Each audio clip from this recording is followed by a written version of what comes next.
This is much, much bigger than Roseanne's dumb racist tweets. This is about the normalization of racism across this country. This is about people who now feel free to say exactly the kind of thing Roseanne said. We've all known for a long time just how Roseanne feels.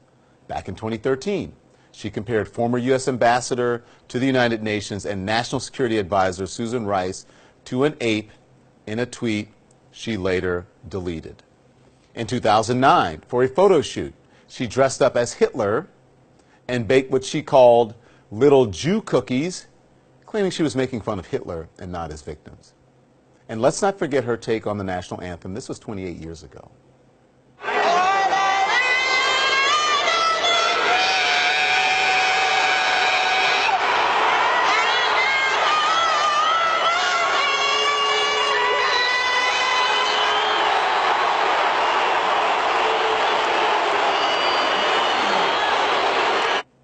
Have nerve to criticize NFL players for peacefully taking a knee respectfully. We all knew what we were getting and what Roseanne was like. ABC knew what they were getting, and yet they gave her a reboot of her show knowing full well who she is. And today, she showed us exactly who she is again. And now she's facing the consequences. And what about the hundreds of people who worked on her show, who didn't do anything wrong? They're out of work tonight. But there's someone else who never seems to face any consequences. Someone who has praised Roseanne and her show.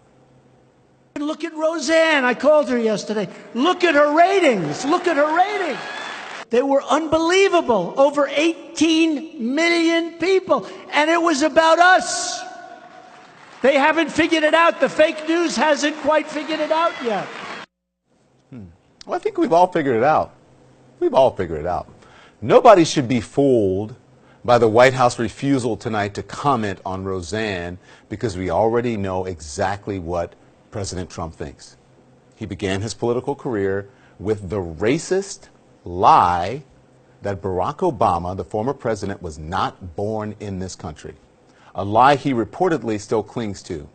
On the day he announced his campaign, he said this: when Mexico sends its people, they're not sending their best. They're sending people that have lots of problems, and they're bringing those problems with us.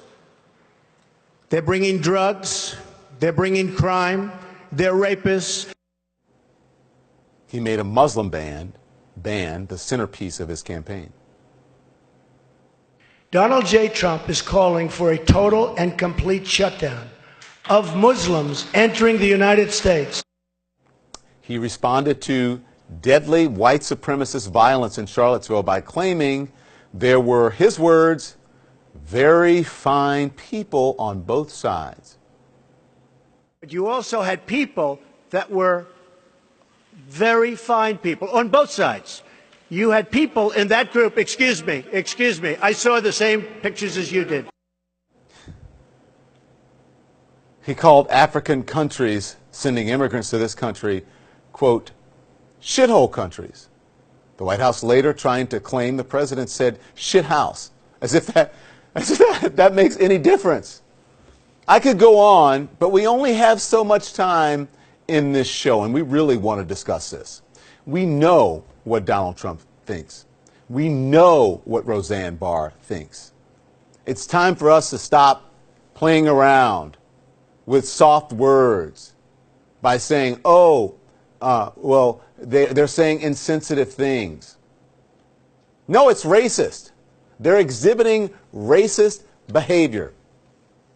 And far too many of our fellow American citizens agree with them and feel emboldened to say out loud the things that they wouldn't have dared to say in public just a few years ago. In an America where racism happens every day, in our neighborhoods, in our workplaces, in our schools, in a Starbucks, in a park, in an Airbnb, what is America going to do about it? What are we going to do about it? When are we going to stop pretending that every incident, oh, this is just one incident. Oh, it's just one. There's just one. This is just one example. There keeps being one example after another, after another, after another, after another, after another. And we have to stop pretending that this president has nothing to do with it, that he's not emboldening racist and racism and giving them a platform and making it okay. We have to stop pretending that, or we're going to destroy the moral fabric of this country.